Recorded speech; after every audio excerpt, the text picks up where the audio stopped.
C'est d'une douceur, un plat qui vous emporte. Aujourd'hui, j'aimerais vous présenter le sombi guerté. Donc, c'est du riz au lait avec des arachides moulus.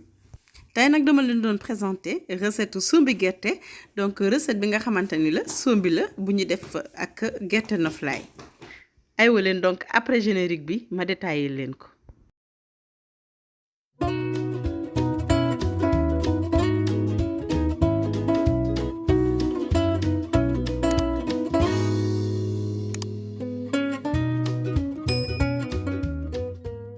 Voilà, donc là pour démarrer, ici nous allons utiliser 150 g de riz et 150 g d'arachide moulu.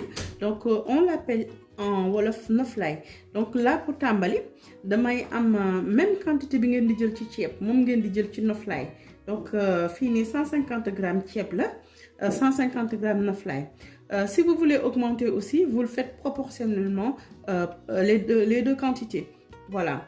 Donc, ce que je vais faire, c'est que ici, vu que ça c'est déjà moulu, donc je vais commencer par mettre dans mon blender, ici, le riz. Donc, bu ngeen di tàmbali da ngeen di def ceeb bi ci biir, comme ça mu gën a mokk. Après, bu ngeen paree aussi mën ngeen koo dëbb aussi à la place de blender bu ngeen amul blender, parce que mixeur bi noonu hachoir bi parfois du la jox résultat bi nga bëgg. Donc, ma ñëw def gerte noflaay bi nii.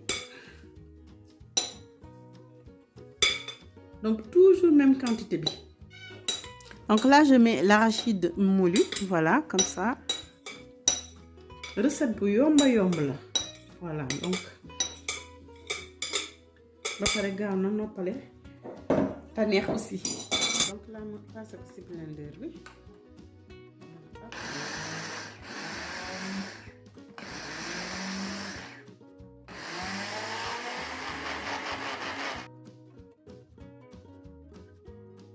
Voilà, donc là on l'a bien mixé. Mixé nañ ko ba pare léegi lu ñuy def moom mooy dama koy retirer nii. Voilà, gis ngeen ni moom mokkee nii. Voilà, donc nous l'avons bien mixé et là on le retire. Voilà, donc il faut que ça ait cet aspect-là. Vous voyez? Après, vous pouvez le faire avec le mortier hein, si vous souhaitez. Hein. Donc, voilà. Les amis, ce que je vais faire, c'est que là, je vais mettre du lait. Pour la quantité, c'est 750 ml. Donc là, je vais rajouter, hein, parce que là, ça s'arrête à 500. Voilà, 500 ml. Donc, je rajoute 250. Voilà. Donc là, 250 ml lait, mon ladef. Voilà. Donc après, ce que je vais faire, c'est que je vais mettre une pincée de sel. Voilà. Donc, je vais mettre tout petit xorom rek, tout. Voilà, tout rek. Je koy bàyyi mu bax tuuti. Je porte à ébullition donc le lait. Voilà, là dafay commencer bax tuuti rek léegi dama koy commencer def. Voilà, là ça commence à bouillir juste un tout petit peu à l'intérieur. Du coup là je mets la mixture comme ça. Hop. Donc là pour que mu bañ a am ay donj la, voilà donc faut bien le répartir. Voilà, je fais comme ça. Et maintenant, ce que je vais faire, c'est que je vais baisser mon feu. Voilà, vous voyez. Je réduis le feu. Donc, la cuisson est à surveiller. Hein. Voilà, donc, surveillez taal bu baax wàññi feu bi ba mu ndaw. Là, je vais mettre 15 g de sucre vanillé. Donc, ñaari paquet sucre vanille, moom laay def nii. Après, ma yëngal ko. Gis ngeen nii, hein. Voilà.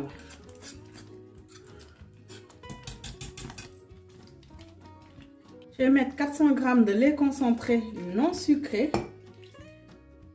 Voilà, là, je vais 400 g de lait concentré non sucré. Après, si vous voulez, vous pouvez mettre du lait concentré sucré.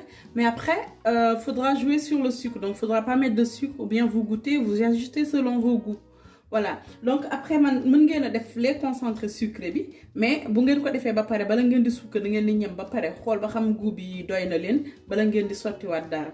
Voilà, sinon rek sucre si dafay ëpp parce que lait concentré sucré dafa bëri sucre daal bu mu ëpp. Moo tax man je préfère ma def bi comme ça ma am contrôle ci sucre bi. Je préfère mettre le lait concentré non sucré pour avoir le contrôle sur le sucre et après ajuster comme je veux. Voilà, hein, donc les amis, ça bout. Voyez, regardez-moi ça. Hop. Donc ce que je vais faire, c'est que je vais mettre la muscade. Et je vais mettre la muscade, je me rappelle aussi plus. Ça part en catastrophe, voilà. Donc, hop. Je ne mets pas la moitié parce que sinon ça risque d'être trop fort et puis ça va emporter le goût. Voilà, donc, hop. C'est une bonne quantité. Voilà, les gars, je vais faire 25 grammes de beurre.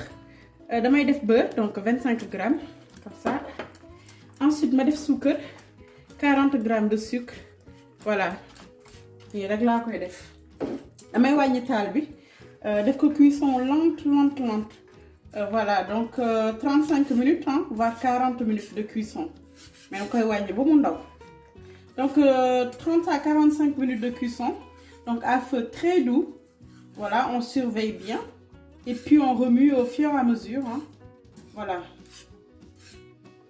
Regardez ça, commence à bien prendre forme. Voilà, donc gis ngeen ni muy baxee nii ndànk rek gis nga.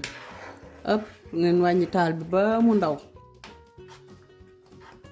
Voilà, donc yéen a ngi gis ni sunu sombi gerte. Léegi balaa muy sedd damay jël kii bi raisin sec yi ma def ko si nii. Après c'est optionnel la. Raisin sec bi c'est optionnel, donc damay ñëw rek nii gis nga ma kii ko pour mu dugg ko balaa muy sedd. Bu seddee ba pare ma soog a def soow bi ak crème fraîche. Voilà, donc lii laa koy def. Ngeen neex la def neex. Gis ngeen. Voilà, donc là j'ai mis 70 grammes de raisin sec avant que ça refroidisse, donc le temps que ça refroidisse, donc pour que ça soit juste cuit un tout petit peu, on garde le sucré et puis la fermeté des raisins secs. Voilà, pour finir, nous venons de mélanger ici 150 grammes de fromage blanc, donc sow, et 150 grammes de crème fraîche. Donc je vais le mélanger. Donc fini, vous allez mélanger sow donc avec crème fraîche. Vous allez sow kessé. Voilà, les gars, vous allez mélanger ni. Voilà, qu'est-ce que ni. Voilà, donc plus vous allez comme sed, plus vous allez après vous allez xol. Voilà, gis ngeen ko nii bëri ngay am. Voilà, donc sombi gerte bi pare na, gis ngeen ko recette bi mi ngi nii neex la def, gis ngeen. Voilà, donc mën ngeen ko utiliser comme repas du soir wala aussi ngeen utiliser ko comme repas du soir wala dessert, voilà. Hop, regardez. Voilà.